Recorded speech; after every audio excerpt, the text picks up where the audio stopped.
안녕하세요. 30 초반의 평범한 직장인 남성입니다. 저는 태어날 때부터 정치에 관심이 없었습니다.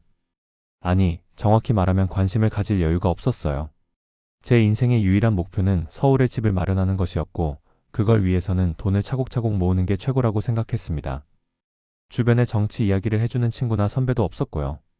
오직 내 코앞의 생계와 목표만이 중요했습니다. 하지만 스펙만은 누구에게도 뒤지지 않았습니다. 남들처럼 높은 학점, 많은 자격증을 취득했습니다. 문제는 제가 수동적인 인간이었다는 겁니다. 교수님이 시키는 과제, 시험 점수, 자격증 취득에만 몰두한 나머지 스스로 능동적으로 생각하는 힘을 가지지 못했습니다. 그냥 시키는 대로 잘하는 사람이었죠. 인공지능 시대에 가장 도태되기 쉬운 유형이었습니다. 결과는 참담했습니다. 서류에서만 30번이 넘게 탈락했습니다. 30번이 넘어가니 자존감은 이미 지하 30층을 뚫고 내려가 나는 그냥 무의미한 존재라는 생각밖에 들지 않았습니다. 밤마다 천장이 무거운 콘크리트처럼 느껴졌죠. 더 이상 저를 받아주는 회사는 없을 거라고 확신했습니다.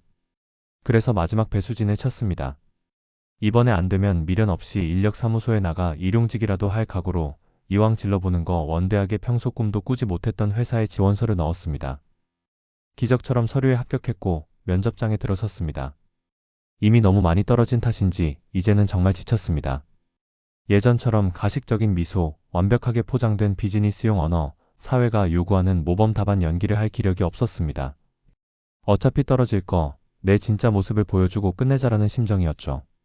회사 지원 동기, 제가 생각하는 직장 내 가치관, 그리고 심지어 시사 문제에 대한 생각까지 솔직하다 못해 날 것 그대로 내뱉었습니다. 그런데 면접관들은 제 모습에 오히려 통쾌함과 시원함을 느꼈다고 합니다. 아마도 매일같이 만나는 지원자들의 가식적인 모습, 계산된 태도에 진절머리가 난 상태였을 겁니다. 면접관들은 저의 필터 없는 모습에서 숨겨진 멋짐을 발견했다며 저를 기적적으로 합격시켰습니다. 30번의 패배 끝에 저는 드디어 안정적인 삶의 기반을 마련할 수 있었습니다. 저를 있는 그대로 받아준 이 회사에 저는 무한한 감사와 충성을 다짐했습니다. 제가 입사 후 느낀 이 회사는 정말 유토피아였습니다. 주변에서 요즘 회사는 이렇다더라 하는 부정적인 이야기들은 모두 남의 나라 이야기 같았죠. 무엇보다 워라밸이 환상적이었습니다. 저는 서울에 집을 마련하기 위해 돈을 차곡차곡 모으는 것이 유일한 목표였고, 그러려면 퇴근 후의 시간을 온전히 자기계발이나 부업에 쏟고 싶었습니다. 이 회사는 그 꿈을 완벽하게 지켜주었습니다. 가장 감동적이었던 순간은 매일 저녁 6시 정각이 될 때였습니다. 저희 부서의 박 부장님은 6시 알람이 울리면 자리에서 일어나 복도를 돌면서 이렇게 친근하게 말씀해 주셨습니다. 다들 집에 얼른 들어가. 오늘도 수고했어. 신입사원인 제가 눈치를 보며 머뭇거릴 필요가 전혀 없었습니다. 다들 부장님의 인사와 동시에 퇴근했고, 퇴근 이후에는 회사 관련 연락이 단 한 건도 오지 않았습니다. 저에게는 완벽한 일터였습니다. 박 부장님은 사실 정치 이야기만 빼면 정말 능력 있고 좋은 상사였습니다. 그분의 엑셀 활용 능력은 가히 최상이었습니다. 얼마 전 회사 프로젝트에서 제가 예상 매출 보고서에 숫자를 잘못 입력하는 큰 실수를 저질러 난리가 난 적이 있습니다. 사장님까지 화가 잔뜩 나서 저희 부서로 찾아왔을 때 부장님은 저를 굳건히 보호해 주시며 대신 사장님께 죄송하다고 사과하셨습니다. 사장님이 돌아가신 후 부장님은 저를 따로 불러서도 실수했다고 나무라지 않으셨습니다. 오히려 괜찮으니깐 다음부터 실수하지 마라. 라고 부드럽게 격려해 주셨죠. 그리고 그분이 잘못 표기된 숫자를 보고 단 10분 만에 전체 회계 문제를 파악하고 수정해서 완벽한 보고서를 다시 올리는 모습을 보고 저는 전율했습니다. 그분의 숫자 읽는 속도와 문제 해결 능력은 정말 존경스러웠습니다. 하지만 그분에게는 고칠 수 없는 한 가지 취미가 있었습니다. 바로 정치였습니다. 계엄 사태가 터지기 전 갈등의 초기 단계에서는 가벼운 토론 형식으로 진행되었습니다. 주로 티타임 때 부동산 정책이나 특정 정치인 이야기를 꺼내셨죠. 부장님이 가볍게 요즘 부동산 정책이 이래서 말이야. 하고 운을 떼시면 저는 늘 이렇게 선을 그었습니다. 저는 빨리 돈 모아서 서울에 집 등기치는 게 목표라 정치에는 도통 관심이 없습니다. 죄송합니다. 제게는 오로지 현실적인 목표만이 있었고 부장님도 제 말을 듣고는 껄껄 웃으며 더 이상 깊게 파고들지는 않으셨습니다. 그나마 옛날 상사들은 주말에 부하 직원들을 데리고 등산을 가는 분들이 많았다고 합니다. 박 부장님도 옛날에는 체력이 곧 자산이다 라며 주말 등산을 권유하셨다던데 지금은 그 취미가 완전히 바뀌었습니다. 부장님은 이제 등산이 아닌 시위를 권유합니다. 주말에 같이 맑은 공기를 마시러 가자는 대신 주말에 목소리를 내려가야지. 라고 하십니다. 평일에 시위가 있으면 퇴근하고 같이 나가자고 하셨습니다. 저는 그저 서울집 마련이라는 목표 아래 조용히 일하고 싶을 뿐인데 말이죠. 부장님의 정치적 사명감과 저의 생계형 무관심이 미세하게 충돌하기 시작한 것입니다. 티타임 때 가볍게 토론하던 수준은 2024년 말 계엄 사태가 터지면서 완전히 산산조각 났습니다. 부장님의 행동은 그야말로 광적이었습니다.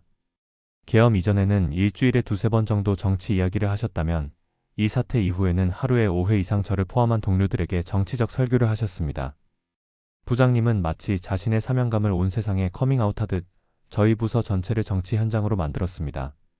화장실, 흡연 장소는 기본이었고 동기들과 밥을 먹는 식당에서까지 정치 이야기를 피할 수 없었습니다. 하지만 그 중에서도 저를 가장 공포스럽게 했던 순간은 사장님실 앞 복도였습니다. 사장님실 앞은 임원들이 수시로 드나들기 때문에 가장 조용하고 긴장감이 도는 공간인데 부장님은 그 복도 한가운데서도 주변 시선 아랑곳하지 않고 열변을 토하셨습니다. 그의 레퍼토리는 하나였습니다. 이건 내란이다. 내란이야. 우리가 가만히 있으면 안 돼. 이건 내란이야. 하루에도 몇 수십 번씩 반복되는 이 네 글자는 저의 삶을 갉아먹기 시작했습니다. 부장님의 끊임없는 구호는 저에게 심각한 스트레스를 주었습니다. 밤에 잠을 자려고 누우면 귓가에 내란이다 소리가 맴돌아 잠을 설치기 일쑤였습니다. 더 심각한 것은 회사 부서에서 일하는 중이었습니다. 분명히 주변 동료들은 조용히 각자의 업무에 집중하고 있는데 저는 혼자 내란 하는 환청을 듣기 시작한 겁니다. 업무 집중력이 바닥을 쳤습니다. 저는 그저 돈 모아서 서울에 집이나 사고 싶을 뿐인데 제 생존을 위한 일터가 정신병동처럼 느껴지기 시작한 겁니다. 그러던 어느 날 부장님이 동기들에게 또다시 연설을 시작하셨습니다. 이번에는 좀 달랐습니다. 부장님은 오른 주먹을 하늘 위로 꽉 쥐고 올리며 굳은 신념에 가득 찬 마치 전쟁을 앞둔 장수 같은 비장한 표정을 지으셨습니다.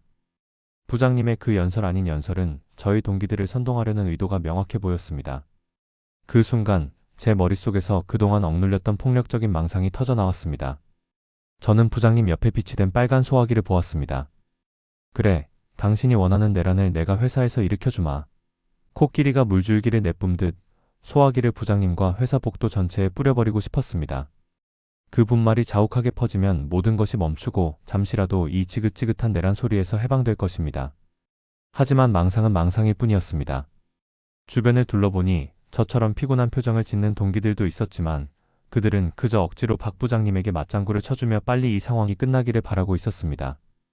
그들의 비굴한 모습과 저의 비현실적인 망상 사이에서 저는 이 완벽한 직장을 잃을 수 없다는 현실에 막혀 결국 소화기를 들 용기를 내지 못했습니다. 저의 생존 본능은 그저 주먹을 꽉 쥐고 참는 것으로 귀결되었습니다. 하지만 저를 더욱 괴롭힌 것은 업무적인 실수였습니다. 환청 때문에 업무 집중력이 깨지면서 자꾸 보고서에 오타를 내기 시작했습니다. 단순한 오타가 아니라 숫자를 잘못 입력하는 경우가 늘었습니다. 저는 그 보고서들을 출력하고 다시 인쇄하며 종이를 낭비했습니다. 저는 돈을 모아 서울에 집을 사야 하는 사람입니다.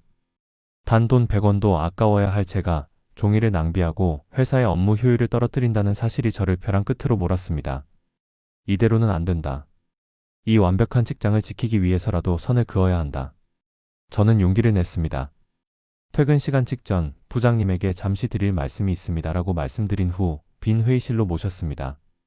부장님은 무슨 일인가 싶어 약간 의아한 표정이셨습니다. 저는 최대한 공손함 속의 단호함을 담아 준비했던 말을 꺼냈습니다. 부장님, 제가 정치에 무지하고 관심 없는 사람인 것은 잘 알고 계실 겁니다. 하지만 지금 부장님이 아시는 것처럼 나라가 망가져 있다는 사실은 저도 잘 알고 있습니다. 저조차도 계엄까지 일어났다는 것에 충격을 받았습니다. 저는 말을 이어갔습니다.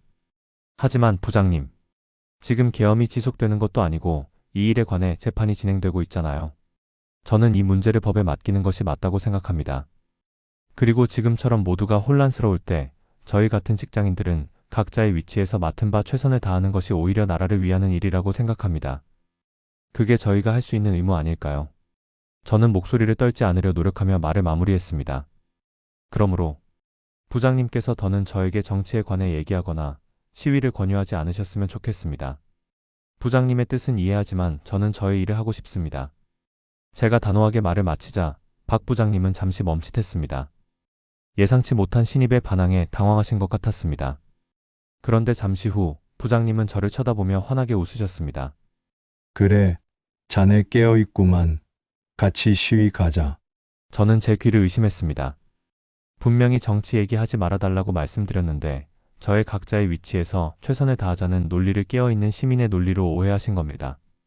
부장님은 저를 동지로 간주했습니다. 그렇게 저의 공손한 거절은 부장님의 열변을 듣는 고통스러운 일시간으로 변질되었습니다. 처음에는 계엄과 내란에 대한 이야기로 시작했지만 부장님은 갑자기 독립운동의 역사를 읊으며 광복절 이야기를 하셨습니다. 그리고는 시대의 모든 문제의 뿌리를 파헤치듯 결론은 결국 보수 정당을 비판하는 것으로 이어졌습니다. 부장님은 제가 정치적 난관에 봉착했음을 깨닫는 순간까지 멈추지 않으셨습니다. 저는 회의실 의자에 갇힌 채 이 상황을 도저히 헤쳐나갈 수 없다는 좌절감에 사로잡혔습니다. 제가 용기를 냈던 그 일시간의 대화는 아무 소용이 없었습니다. 오히려 박 부장님은 저를 간절히 숨겨왔던 동지로 오해하면서 정치 이야기를 하는 빈도가 더욱 집요하게 늘었습니다. 이제는 커피를 내릴 때도 제 옆에 서서 속삭이듯 시위 현장 분위기를 전했습니다. 저는 완벽한 회사 환경 속에서 단 한 사람 때문에 간신히 붙은 이 직장을 그만둬야 할지도 모른다는 불안감에 시달리기 시작했습니다. 서울집 마련의 꿈이 다시 한번 무너질까봐 정말 두려웠습니다. 가장 괴로운 것은 제 주변 사람들에게까지 피해가 가기 시작했다는 겁니다. 주말, 여자친구와 데이트하기로 한 날짜에 부장님이 저에게 연락해서 시위 참여를 권유했습니다. 저는 부장님의 간곡한 권유와 동지로 오해한 그 눈빛이 부담스러워 결국 여자친구에게 회사 일 때문에 갑자기 일이 생겼다며 거짓말을 하고 약속을 취소했습니다. 여자친구에게 모든 상황을 이야기했더니 돌아온 대답은 냉정했습니다. 그거 그냥 단호하게 거절 못하냐? 내가 그렇게 우유부단하게 구니까 계속 그러는 거 아니냐? 저희는 그 일로 크게 싸웠고 저는 홀로 복잡한 심경을 감당해야 했습니다. 정치만 빼면 정말 일 잘하고 좋으신 분인데 아무리 정치 이야기를 하지 말라고 해도 계속 밀어붙이니 저는 너무 지칩니다. 옛날에는 상사가 부하 직원들에게 육체의 단련을 강요했습니다. 체력이 곧 자산이다라며 주말 등산을 권유했죠. 땀 흘리는 시간은 피곤했지만 그저 몸이 힘든 단순한 노동이었습니다. 하지만 지금 박 부장님은 저에게 정신의 진보화를 강요합니다. 자네 깨어있구만이라며 저의 정치적 의식과 사명감을 강제로 바꾸려 합니다. 육체의 고통은 참고 넘기면 되지만 정신적 강요와 집착은 피할 수도 멈출 수도 없습니다. 시대는 바뀌었지만 자신의 신념을 강요하는 꼰대의 본질은 그대로인 것 같습니다. 등산이 시위로 바뀌었을 뿐입니다. 저는 이 회사를 사랑합니다. 제 꿈을 지켜줄 수 있는 유일한 곳이니까요. 하지만 박 부장님과의 이 지독한 정치적 갈등은 저의 모든 삶을 위협하고 있습니다. 이 사연을 시청해주신 여러분, 특히 저와 비슷한 나이대이거나 혹은 부장님 세대의 경험이 있으신 분들께 여쭙고 싶습니다. 만약 여러분들이 저와 같은 상황에 처했다면 어떻게 대처하실 건가요? 이 간신히 붙은 완벽한 직장을 지키기 위해 박 부장님에게 어떻게 단호하게 선을 긋고 제 삶을 지켜낼 수 있을까요?